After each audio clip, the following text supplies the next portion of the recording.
जंगल के जोगनी पताल के नाग मन जोगरानी भेज जागे हमार भाग।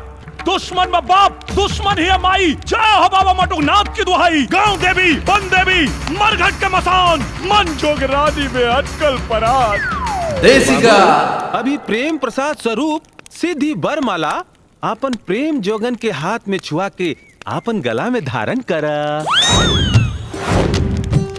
ओम मन जोगे रानी मिलंतु स्वाहा, निरहुआ से ब्याह हो खंतु स्वाहा, निर्विघ्न सुहाग रात मनंतु स्वाहा। निरहु बेटा, अब दक्षिणा द्रव दे के ब्राह्मण के भोज करावा।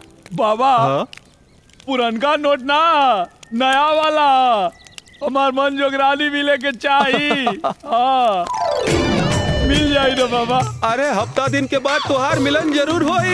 धन्य हो बाबा। जियत रहा। ससुर के हम जीवन भर कमात कमात सुख के हो गई नी कौवा। आई एकरा मौसी के नानी लुटावता पंसवा और न टका। अरे हम भोरी से खोजत खोजत परेशान बानी कि हमारे 7,000 रुपया कहाँ गई। आई ससुर यहाँ लुटावता। हाँ नंदू शिवा पकड़ा धरा हमरा 7,000। दक्षिणा के पैसा ले ले वाला मन जोगरानी।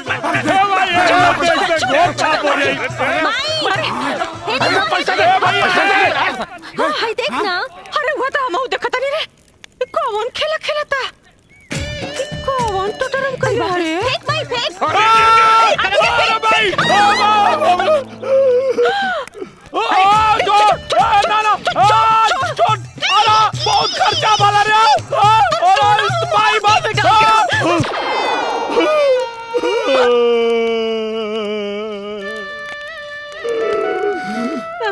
हमार मन जोगरानी। लो बाबूजी पैसा। अरे चल घरे। अरे तो हनी भूख खराब